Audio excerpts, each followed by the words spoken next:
क्रियाओं से कुछ नहीं होता, कुछ नहीं होता, ये बात समझ लीजिए। क्योंकि आप कहोगे कुछ क्यों नहीं होता, तो क्रियाओं से शुभ होता है, तो आपसे बहुत अशुभ तो हो रहा है ना। तो शुभ अशुभ के पचड़े में तो हम फंसे हुए हैं, कभी दुख कभी सुख, कभी शुभ कभी अशुभ। अरे कोई ऐसा मार्ग पकड़ो जिससे ये दोनों नष्ट हो जाए और सदैव आनंद बना रहे, पाप और पुण्य दोनों नष्ट हो जाए, शुभ और अशुभ दोनों नष्ट हो जाए। अशुभ जो है वो लोहे की जंजीर है और शुभ जो है सोने की जंजीर है। लेकिन बांधने का काम तो दोनों कर रहे हैं, मुक्त तो हम हुए नहीं ना। पर ये मुक्त होना कौन चाहता है? सबका प्रयास ये रहता है कि हमसे ऐसे दान्य पुण्य बन जाए कि जो हम पाप करते हैं वो नष्ट हो जाए, हमें कभी दुख ना हो। असंभव।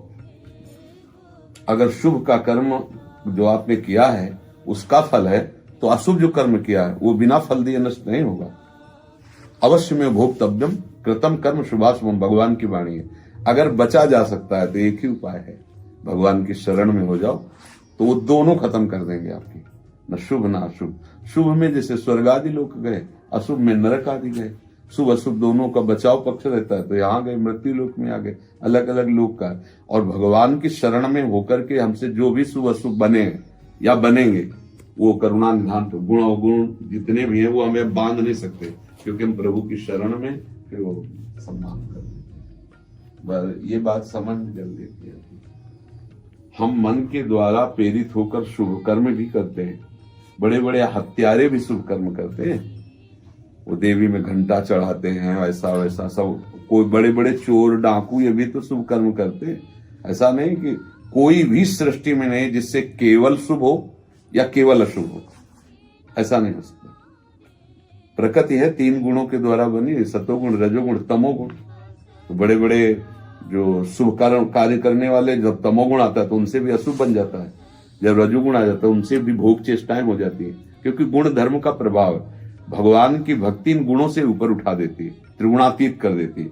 अब वो एक रस है, अब वो गुणों के प्रभाव से विचलित नहीं हो सकता। जब वास्तविक भक्ति आ जाएगी, अब उसे कोई बांध नहीं सकता, तभी वो आनंद में रहता है।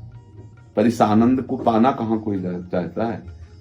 अंदर की बात बता रहे हैं, लाखों में एक की बात हम नहीं कहते, लाख में नहीं, लाखों में एक की बात हम नहीं कहते, बल्कि सबकी बात कह रहे हैं कि हमारे शुभ कर्म हो।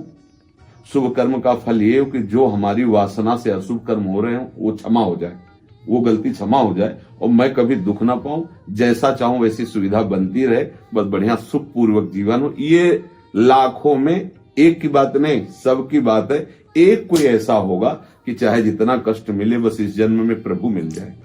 मैं मुक्त होना चाहता हूं, झंझट से मुक्त होना, ये छल कपट रूपी संसार से मैं मुक्त। कोई बिरला एक होगा, नहीं तो लाखों की अंदर की भावना यही होती है कि आप जो कहो मैं करने के लिए तैयार हूं, हमारा परिवार सुखी रहे, हम जैसा चाहते हैं वैसा हम जिए, हमें कोई दुख ना आवे, कोई परेशानी ना आवे। ये जो लाखों की भीड़ लगती है ना, ये उसी में लगती है, लाखों की भीड़। हम तुम्हें ऐसा मंत्र देंगे कि धनवान हो जाओगे, हम तुम्हें ऐसा मंत्र देंगे कि कोई दुख स्पर्श नहीं करेगा, और उसी से पूछो उस मंत्र देने वाले की जो ठेका ले रहा है कि तुम्हारी इच्छा धन की है कि नहीं।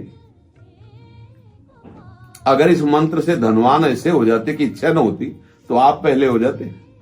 अगर आपके पास ऐसा कोई मंत्र है कि आपको दुख ही नहीं मिलेगा, तो आपको तो कभी होना ही नहीं चाहिए था। आपके पास तो कई मंत्र होंगे। लेकिन इस मार्ग में जो सच्चे मार्ग के पथिक होते हैं वो यही उपदेश करते हैं, यथा लाभ संतोष सदा काहू सो कछु न चाहूं।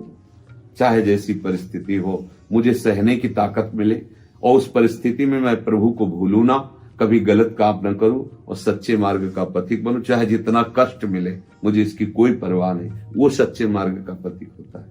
पर ऐसा कहां मांगा जाता है? सोचो ना, सब सोचो, अपने सब इसी विधान में लगे कि जो हम चाहें वो होना चाहिए। सच्चे मार्ग का पथिक अपनी चाह को प्रभु को समर्पित कर देता है। बात देख लो प्रभु, अब हमारा तो हो गया, जो कुछ होना था हमसे नहीं हो पाएगा, आप ही हमारे हो।